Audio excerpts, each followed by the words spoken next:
Welcome to the Film Steins, the double feature podcast. Join us as we unravel the interwoven experience of the continuous conversation of cinema. Take part in pairing movies with their cursed counterparts, movies that share DNA, or even pairing questionable duos by joining our Patreon at patreon.com/filmsteins. We offer tiers at the $1, $5, and $20 level, where the $5 tier will grant the ability to request films to further the discussion. So grab some popcorn, sit back, and get ready to join the 100-year conversation. This is the Film Steins, where movies are more than just entertainment, they're an experience. All around you. And welcome back to another episode of the Film Steins. Thank you guys for joining us today. I am joined today by my dirty friend, Lucy. Hello, everyone.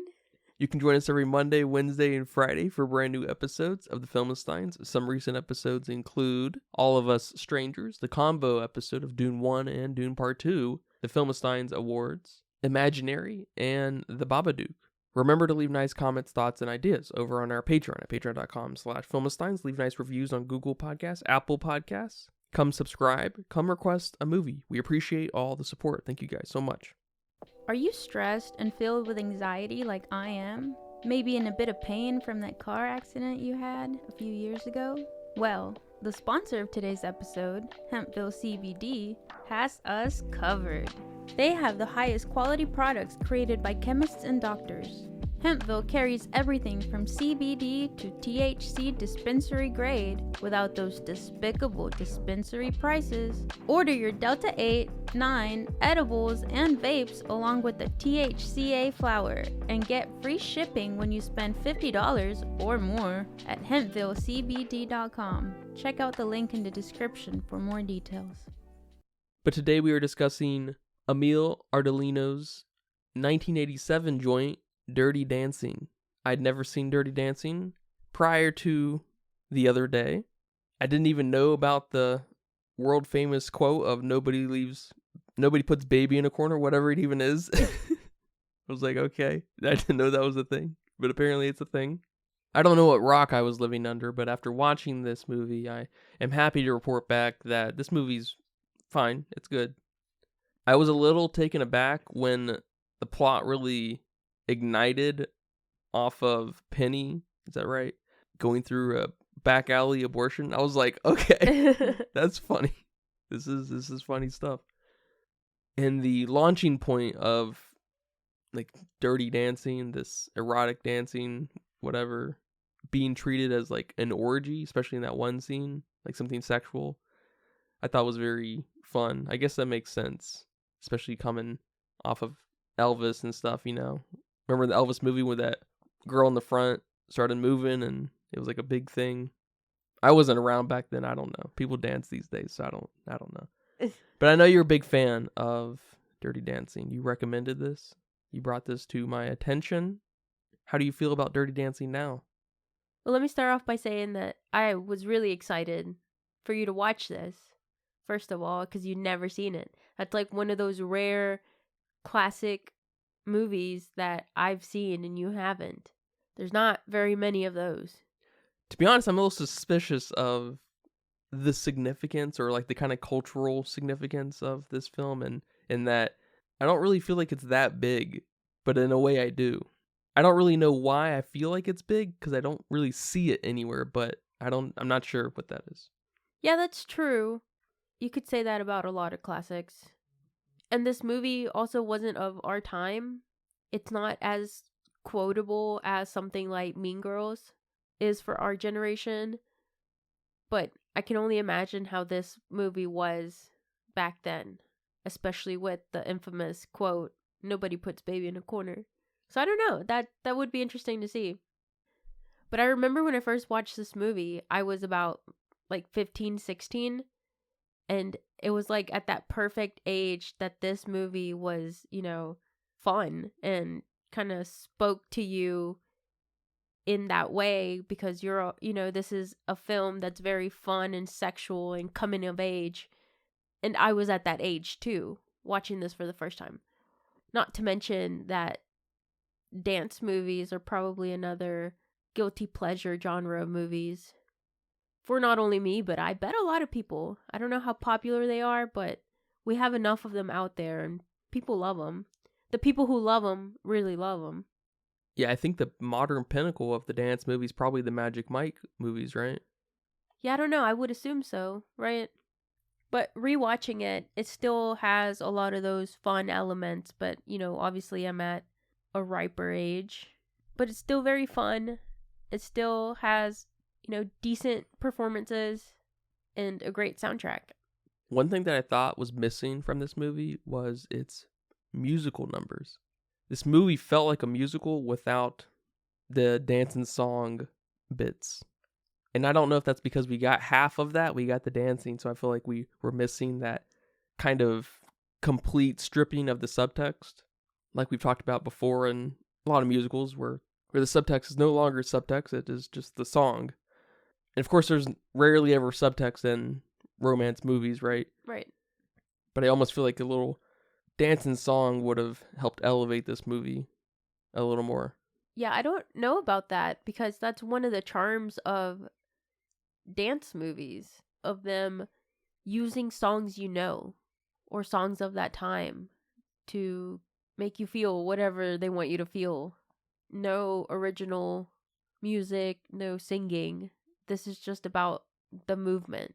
Another dance movie that comes to mind, which is also one of my favorites, is Footloose, the original one. The new one's okay, but that's just about being rebellious and having fun, and I don't know how much it would benefit from a musical number. But I could see maybe like a modern rendition of this film maybe being turned into a musical, making it more fun in that way. One of the things I really like about this movie is just how much fun Johnny and Baby are having at this resort. Yes, they're going through some life stuff. We mentioned abortions. There's class issues going on. But nothing takes away from them just being in that puppy love infatuation stage. No one's here to get married. No one's here to fall in love. We're just here to like have fun and be sexual and not think about what's next or forever.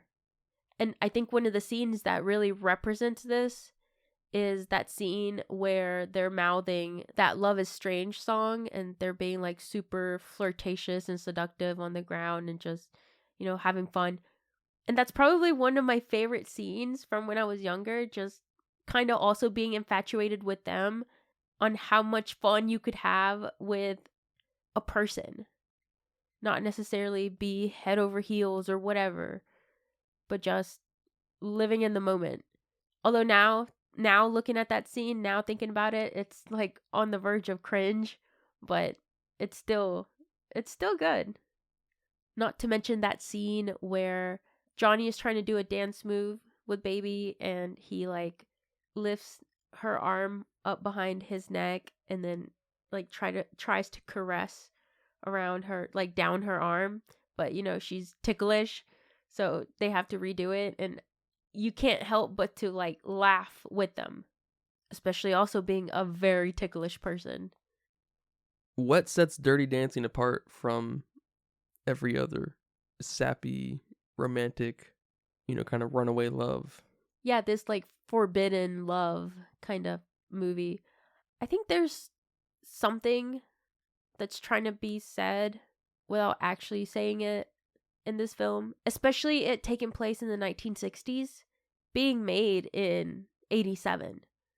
I think there was a specific reason to make this movie set in the 60s. I'm not exactly sure what, but I know the 60s are a time where the upper and lower class, there was a big division.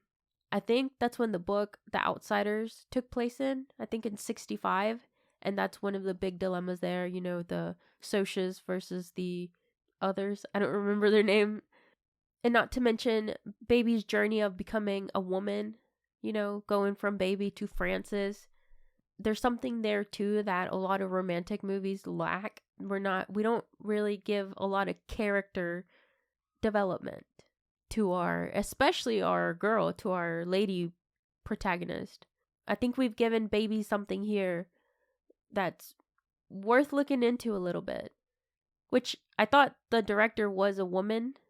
And that's where my mindset was at with Baby, kind of having this like feminism, taking power of your sexuality kind of thing, which still could be true, you know, from a guy's perspective, but that's just what gave me an inkling that I thought the director was a girl.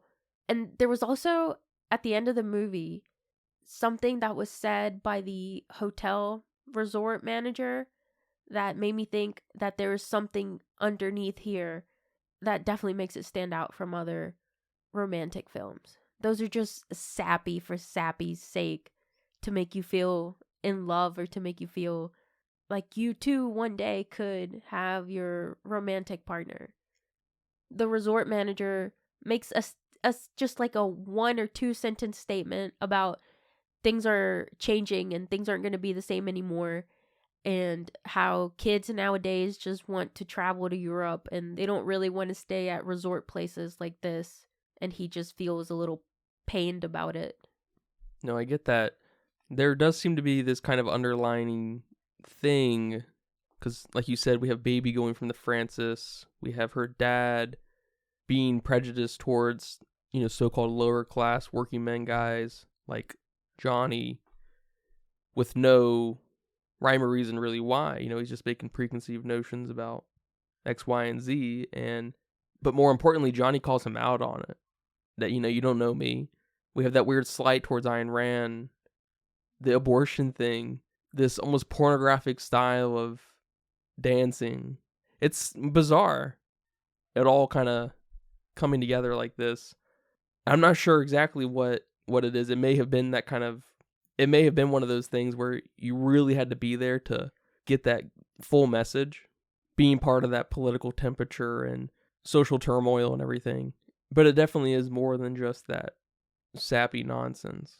This film took place around the time where the civil rights movement was, you know, at its highest. We have the Vietnam War, we have the Cold War. So there's definitely something around this time that I haven't quite sure figured out. I like that you bring up that slight towards Ayn Rand, because I never once thought about it until you said it, and now I had to think about it. What was the purpose of adding that in there? Was it just to make Robbie look like a condescending ass and he reads, you know, Ayn Rand and fancy books? Or was it trying to say, and you're way more familiar with Ayn Rand than I am, but she's really big into individualism. And did Baby just mistake individualism for selfishness? Like, is this what we have here? Because he says, and correct me if I'm wrong, he says not everyone is gonna make it, or you can't, you gotta only look out for yourself. I'm not sure how he phrased it. And then he hands Baby the book, and then she says, "You make me sick," and slaps the book away. So I don't know if it was just something towards Robbie, whatever Robbie would have handed her at that time, she would have just slapped away, or if it was a true slight towards Ayn Rand. Yeah, I don't know exactly what kind of slight or so it was, but he said some people count and some people don't. And of course, that's true in many scenarios. Like, it's a very relative thing. I've always been mildly confused by the villainizing, demonizing of Ayn Rand over time. I know there was a period of time where it was just fun to demonize her. I think through like Reaganomics and stuff like that, throughout Reagan's era and stuff. I'm not exactly sure. Don't really care, to be honest. I know she just has wonderful ideas here and there. Shout out to The Fountainhead. Go read it. And Atlas Shrugged. Yeah, I need to read it. I think I've only read Anthem, and I've read and reread Anthem, and it's also go read it. Of course. I didn't know that about Ayn Rand and how she tends to be villainized like that. So this probably was a slight towards her beliefs. She's a really outspoken woman who doesn't have a formal, proper academic training background. So I believe there might be something to do with that and trying to poo-poo on her ideology. But I thought it was funny, that whole scene, because I was just like, this... Okay, Penny is pregnant. They want to get an abortion. we see how an abortion goes wrong and how it can be kind of really harmful. And then Baby tries to bring Robbie back into the fold of like, this is your problem too. And I just thought it was kind of funny because it was this weird tug and pull around abortion. And I know there's some like abortion thoughts that this movie has kind of sparked in criticism and stuff. And a lot of people have taken it as pro-abortion. I didn't take a stance out of this at all, but I thought it was kind of tiptoeing right down the middle at the very least because, yes, there's choice. I guess there's never a pro-abortion. It's choice, right? Pro-choice. There's choice. We see the horrifying consequences, right? Where we need to bring in a second pair of hands to correct this decision, but also trying to guilt the other party into that this is your problem too when he also has a choice. So I just thought it was kind of a funny combination of things happening that I was not expecting out of this movie. No, for sure. And I never even thought about that either, how that was a catalyst for our two lovebirds here. But I think the main issue with Robbie was that he has money saved up and that he needs to help Penny because no one else has money. And Robbie is a busboy. He's the one who's going to Harvard, to these, Ivy League universities, and has been working his ass off this summer to get money for college. And these boys are the ones that are taking the daughters around and seducing them. So they're getting really big tips. So they were just trying to get at least some money out of Robbie because he obviously had it. And the others did not at all whatsoever. And I get that. It's not his responsibility to give it to her, but there was no other way around it. Yeah, but justifying his action through Ayn Rand was just the bizarre angle. It's like he's a principled man. He's gonna give and take whatever he feels like. And so they're giving this character a shitty situation to demonstrate how shitty Ayn Rand's principles are. And see, that's what I don't understand either. Like, they're not connected. And that's what kind of makes me think it doesn't matter what book of the time or what smart intellectual book Robbie would have handed her. It was just the fact that Robbie had the audacity to give Baby a book and say, here, read this. But of course, no director just makes that kind of choice. It was very intentional. So I don't know. I'm there with you on that for sure. I've been thinking about it, but I don't know. I, at the very least, found it very interesting that this was the catalyst to everything that come to be. I also enjoyed from a structural standpoint that the dirty dancing, the orgy-like dancing was just a launching point, and it wasn't like central to any message. It was just the attraction to get Baby involved and to get to literally become into Johnny. One thing I really didn't like about this movie that I thought was just so stupid was Baby's relationship with her dad. And there was just this weird thing where she just couldn't tell him certain things at certain times. And she was just like, I can't tell you. You just wouldn't understand or whatever. I don't know. It's just like, why? I don't know what that is. I thought that was so weird. Just say it. Not that big of a deal. You're not doing anything.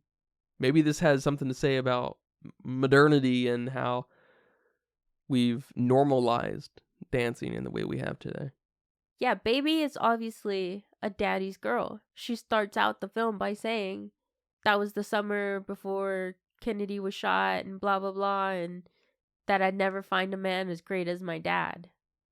So we're already building this, at least this idea that Baby is a daddy's girl and she can do no wrong.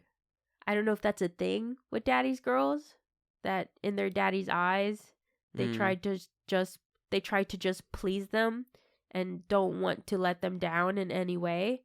That's what I'm imagining is going on here. And that's why at one point, Baby's sister, Lisa, tells her, you're just mad because you're not daddy's girl anymore. He listens to me more. And I'm not too sure about it either, but I thought that was just another catalyst for baby growing up, no longer being a daddy's girl. Sure. But it also kind of hangs me up on her dad being a doctor, an MD, and the class divide existing between him and Johnny and his friends and stuff. Because as a medical doctor, he's probably mostly around blue-collar oriented people anyways, working on them, working with them. So you'd feel like there'd be more empathy there out of the gate with someone like him. Well, he has empathy with Penny, not Johnny. He has all the empathy in the world for what Penny's going through and coming in and checking on her and not asking her any questions. That's fair. Not accusing her of anything. But because he sees baby being a little too close to Johnny, and especially when she admits that they slept together, that's when he just lost it. Also, I have the feeling that he maybe works on the richer folk because the resort manager said, if it weren't for this man, I wouldn't be here today. Kind of making me feel like maybe he works on the upper class. This might be a stupid question, but does the elite have their own doctors? Maybe back then. I don't know. Figured there wouldn't be enough of them to... Yeah. Oh, I don't know. Okay, yeah, I mean, that makes sense, because Penny was his patient. That's where the empathy is most essential. Johnny's still just the punk. Yes. That's... the man boy. Taking his daughter away, flaunting his shit around. He's probably a little jealous. He was like, I used to look good too, and now I'm a dad.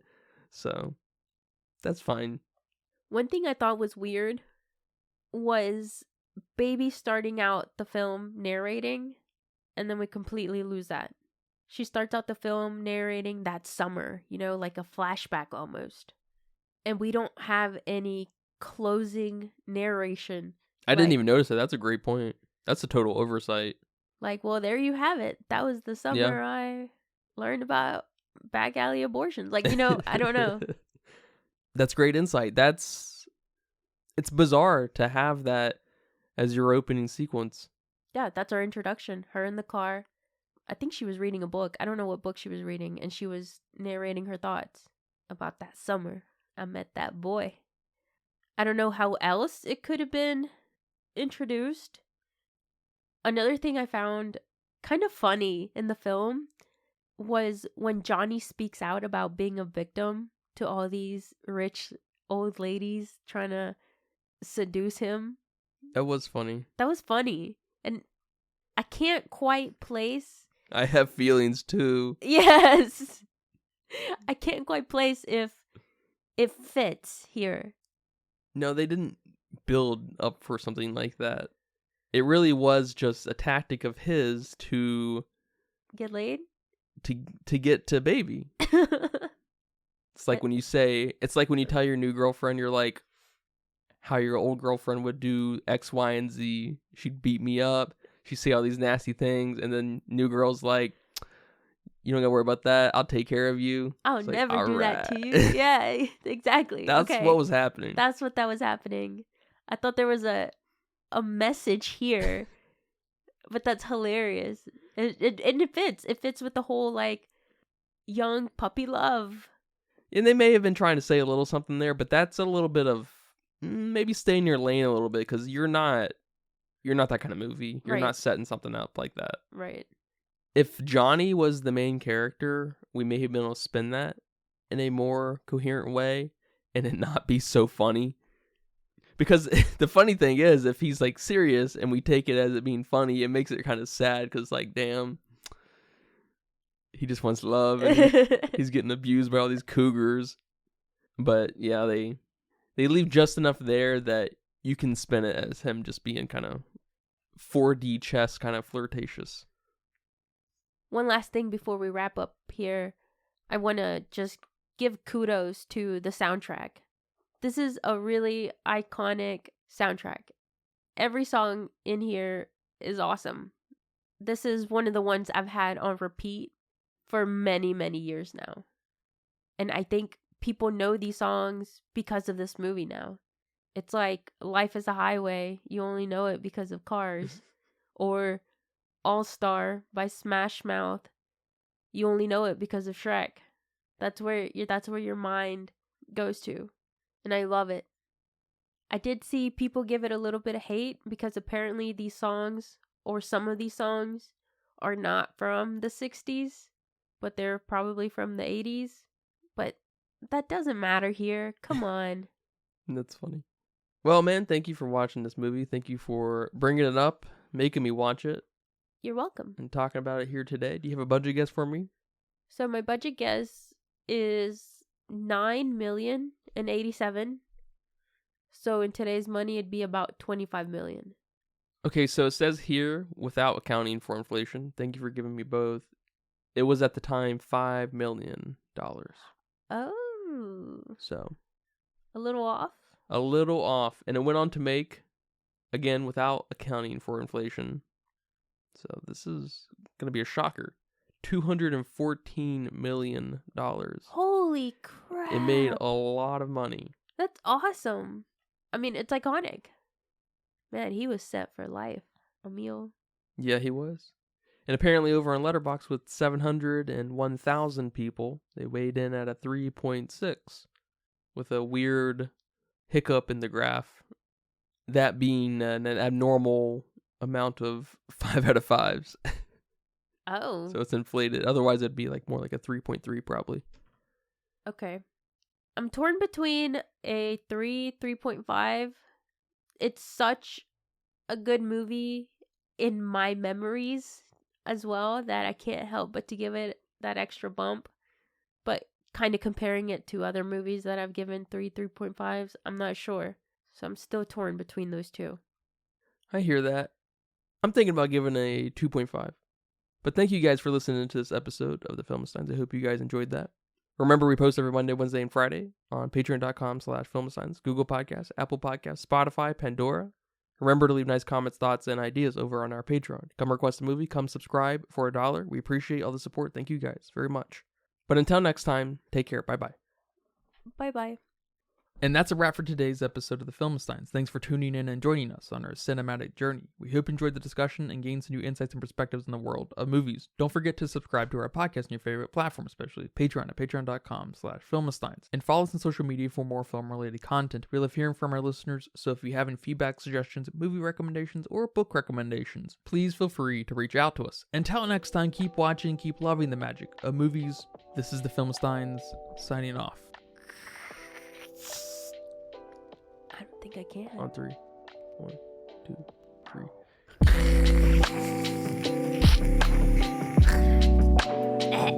I'm gonna throw up.